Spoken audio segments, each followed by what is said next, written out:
दोस्तों, यह कहानी बिहार के गया जिले के एक छोटे से गांव की है, जहां संध्या नाम की एक होनहार लड़की रहती थी। उसने आईपीएस अधिकारी बनने का सपना पूरा किया और अपने कठिन परिश्रम से अपने माता पिता का नाम रोशन किया। ट्रेनिंग पूरी होने के बाद जब वह घर लौटी तो उसके पिता शंकर प्रसाद ने उससे शादी की बात की। उन्होंने कहा, बेटी, अब तुम समझदार हो गई हो, तुम्हारी उम्र भी 32-35 के करीब हो गई है। हमें लगता है कि तुम्हें अब शादी के बारे में सोचना चाहिए। संध्या ने जवाब दिया, पिताजी, मैंने किताबों से बहुत ज्ञान अर्जित कर लिया है, लेकिन समाज को करीब से देखने का अनुभव अभी तक नहीं हुआ है। मुझे समझना है कि समाज में लोग कैसे रहते हैं, कौन सी घटनाएं घट रही है और इन सब का सामना कैसे करना है। मैं 4-5 साल तक समाज को समझना चाहती हूँ, उसके बाद शादी के बारे में सोचूंगी। पिता ने उसे समझाने की कोशिश की, लेकिन संध्या ने अपनी बात पर अडिग रहते हुए कहा कि वह अपने हिसाब से समाज की सेवा करना चाहती है। आखिरकार उसके माता पिता ने उसके उस निर्णय के लिए शुभकामनाएं दी। कुछ दिनों बाद संध्या ने अपनी पहली पोस्टिंग ज्वाइन की। उसकी तैनाती गया जिले में ही हुई, लेकिन उसने ड्यूटी पर जाने से पहले एक अलग योजना बनाई। उसने अपने ड्राइवर से कहा, मुझे शहर की किसी सुनसान जगह पर छोड़ दो। ड्राइवर उसे शहर के एक कोने में सुनसान इलाके में छोड़ देता है। वहां पहुंचने के बाद संध्या ने एक ऐसा कदम उठाया जो किसी ने नहीं सोचा था। उसने अपने कपड़े और रूप बदलकर खुद को एक भिखारिन के रूप में ढाल लिया। संध्या ने यह रूप इसलिए अपनाया ताकि वह समाज को उसकी असली तस्वीर में देख सके। वह समझना चाहती थी कि लोग किन परिस्थितियों में रहते हैं, कैसे व्यवहार करते हैं और उनके जीवन में क्या क्या चुनौतियां हैं। संध्या, एक नई आईपीएस अधिकारी, समाज की सच्चाई को करीब से समझने के लिए अपने गुप्त मिशन पर निकलती है। अपनी पहली पोस्टिंग के दिन उसने अपने ड्राइवर से बड़े ही शांत लहजे में कहा, देखो, मैं जैसे मार्केट में जा रही हूँ, इस बात की भनक किसी को भी मत लगने देना। अगर तुमने किसी से भी मेरी जानकारी साझा की तो तुम्हें तुम्हारी नौकरी से हाथ धोना पड़ेगा। ड्राइवर उसकी सख्त बातों से डरकर वादा करता है, मैडम, मैं किसी को भी कुछ नहीं बताऊंगा। इसके बाद संध्या अपने गेटअप में बदलाव करती है और खुद को एक भिखारिन के रूप में तैयार कर लेती है। उसने पुराने और मैले कुचैले कपड़े पहन लिए और एक थैली अपने कंधे पर डाल ली। इसके बाद वह शहर की गलियों में घूमते हुए थाने के पास पहुंचती हैं। थाने के पास वह इधर उधर टहलने लगती है।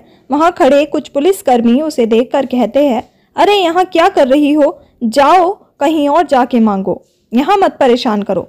संध्या शांत स्वर में कहती है, आप लोग अपना काम कीजिए, मैं तो बस यहीं आसपास घूम रही हूँ, किसी को परेशान नहीं करूंगी। पुलिसकर्मी उसे अनदेखा कर देते हैं और अपने काम में व्यस्त हो जाते हैं।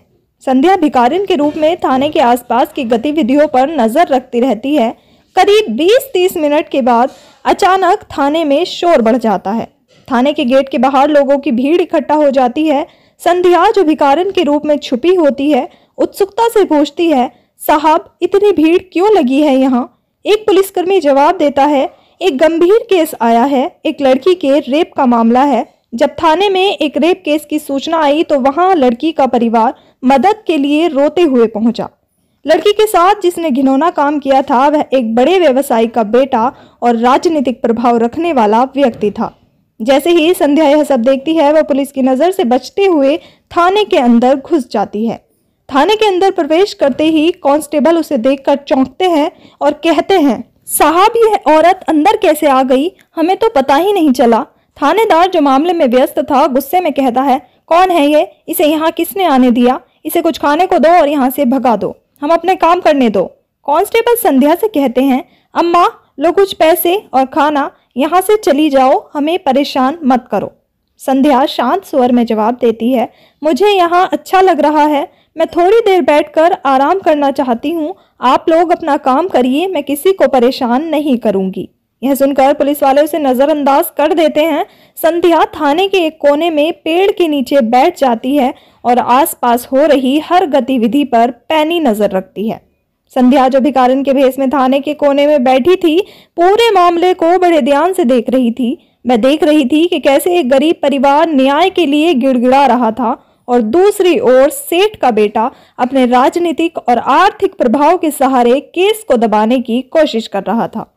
थानेदार, जो पहले लड़की के माता पिता की बात सुन रहा था, सेठ के आदमी से मोटी रकम लेकर पूरी तरह से उसका पक्ष लेने लगा। गरीब लड़की का पिता रोते हुए कहता है, साहब हम बहुत गरीब हैं, हमारे पास आपको देने के लिए पैसा नहीं है, लेकिन हमें न्याय चाहिए। हमारी बेटी की इज्जत चली गई है। थानेदार उसे घूरते हुए कहता है, अरे चुपचाप यहाँ से निकल जाओ, तुम लोगों का केस कमजोर है, बिना सबूत के हम कुछ नहीं कर सकते और ज्यादा शोर मचाया तो अंदर कर दूंगा। लड़की की माँ हाथ जोड़कर कहती है, साहब हम तो बस यही चाहते हैं कि आप हमारी बेटी को न्याय दिला दे। हम गरीब हैं लेकिन इंसाफ की उम्मीद लेकर यहाँ आए हैं।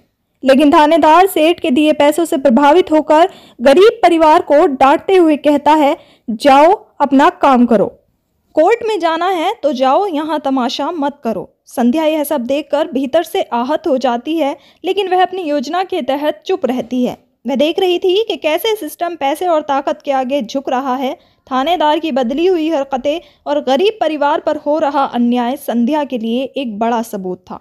वह जानती थी कि सही समय पर उसे अपने असली पहचान बताकर मामले को अपने हाथ में लेना है। थाने के अंदर का माहौल पूरी तरह बदल चुका था।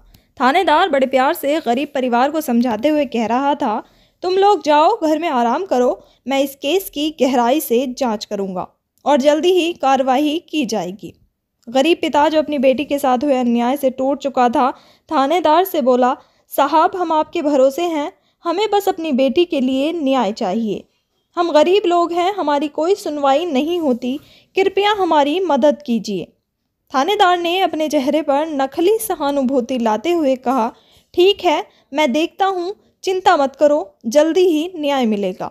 लेकिन जैसे ही गरीब परिवार थाने से बाहर निकला, थानेदार तुरंत अमीर सेठ के बेटे के पक्ष में काम करने लगा। सेठ का लड़का जो इस अपराध का मुख्य आरोपी था, उसे बचाने के लिए थानेदार ने मोटी रकम ली और उसके पक्ष में सारी बातें तय करने लगा। थाने के बाहर गरीब परिवार उदास मन से बैठा था। तभी एक भिखारन के वेश में संध्या उनके पास आई। उसने गरीब पिता से कहा, क्या हुआ है, आप लोग इतने परेशान क्यों लग रहे हैं, कृपया मुझे बताइए। गरीब पिता ने नाराजगी से जवाब दिया, आपसे क्या मतलब, आप तो भिखारन लगती है, अपना काम करो। संध्या ने शांत स्वर में कहा, शायद मैं आपकी मदद कर सकती हूँ, मुझे पूरी बात बताइए। गरीब माँ जो सहमी हुई थी अपने पति से कहने लगी, बताने में क्या हर्ज है, यह सुनकर क्या होगा। गरीब पिता ने गहरी सांस लेते हुए कहा, हमारी बेटी के साथ अन्याय हुआ है, उसकी इज्जत लूट ली गई और जब हम इंसाफ मांगने थाने आए तो थानेदार ने हमारी मदद करने के बजाय हमें डांट कर भगा दिया। अब वह उस अमीर सेठ के बेटे का पक्ष ले रहा है। संध्या जो उनकी बात ध्यान से सुन रही थी, उसने गंभीरता से कहा, आप चिंता मत कीजिए, आपको न्याय मिलेगा, मैं इस केस को खुद देखूंगी। गरीब पिता ने चौंकते हुए कहा, आप एक भिखारिन हैं, आप क्या करेंगी। संध्या ने मुस्कुराते हुए कहा, मैं भिखारन नहीं हूँ, मैं इस थाने की नई आईपीएस अधिकारी हूँ। मैंने यह वेश सिर्फ यह देखने के लिए धारण किया था कि यहाँ क्या हो रहा है। यह सुनकर गरीब परिवार हैरान रह गया। माँ ने कहा, आप सच में आईपीएस है तो हमारी मदद कीजिए, हमारी बेटी की जिंदगी बर्बाद हो गई है। संध्या ने गंभीर स्वर में कहा, मैं आपको विश्वास दिलाती हूँ कि आपकी बेटी को पूरा न्याय मिलेगा। अब आप घर जाइए और चिंता मत कीजिए, मैं इस मामले को खुद देखूंगी। संध्या ने अपना भिखारन का वेश छोड़कर तुरंत थाने में कदम रखा। सभी पुलिसकर्मियों को इकट्ठा कर उसने अपना असली परिचय दिया। उसकी आवाज़ में एक अलग ही दृढ़ता थी। उसने थानेदार को कड़े स्वर में कहा, यह थाने का काम है न्याय दिलाना, ना कि पैसे लेकर अपराधियों को बचाना। यह सब यहाँ नहीं चलेगा।